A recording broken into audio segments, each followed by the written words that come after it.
பெண்களுக்கான உரிமை தொகை 5 அல்லது 6 மாதங்களில் வழங்கப்படும் என உறுதியளித்த அமைச்சர் உதயநிதி ஸ்டாலின் ஆடியோ வீடியோவை வைத்து ஓட்டு கேட்கும் பாஜக ஒரு கட்சியா என கேள்வி எழுப்பினார். ஈரோடு கிழக்கு தொகுதி இடைத்தேர்தலில் போட்டியிடும் மத சார்பற்ற முற்போக்கு கூட்டணி வேட்பாளர் EVKS இளங்கோவனை ஆதரித்து அமைச்சர் உதயநிதி ஸ்டாலின் 2வது நாளாக பிரச்சாரம் மேற்கொண்டார். அப்பொழுது பொதுமக்கள் முன்னிலையில் பேசிய அமைச்சர் உதயநிதி ஸ்டாலின் அதிமுக அரசு 5 லட்சம் கோடி கடன் வைத்துவிட்டு சென்றாலும் அடுத்த 5 அல்லது 6 மாதத்தில் பெண்களுக்கான உரிமைத் தொகை வழங்க தான் உறுதியளிப்பதாக தெரிவித்தார்.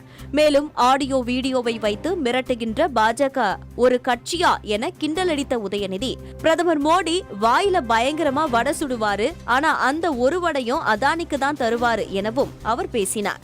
இரு பெண்களின் காலனிக்கு பாலிஷ் போட்டதுதான் எடப்பாடி பழனிசாமியின் மீசை என கூறிய உதயநிதி ஸ்டாலின் 2017ஆம் ஆண்டு தலைமைச் செயலகத்தில் நடந்த CBI சோதனையில் அந்த மீசை என்ன செய்தது என கேள்வி எழுப்பினார்.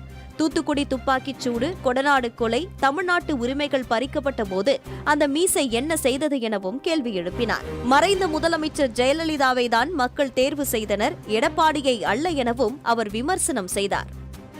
அந்த பக்கம் பாஜக பார்த்தீங்கன்னா அது ஒரு கட்சியா?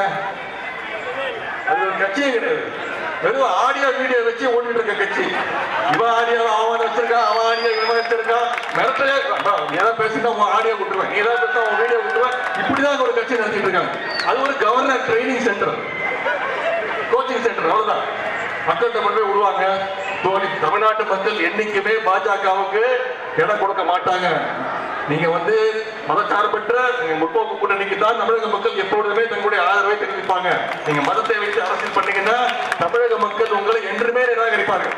இன்னும் ஒரு 5-6 மாதங்கள்ல கண்டிப்பா தலைவர் அதற்கான உத்தரவை, மகளிருக்கான உரிமை தொகை 1000 ரூபாய் தலைவர் அவர்கள் கண்டிப்பாக விரைவில் 5 மாதங்கள்ல அறிவிப்பார்.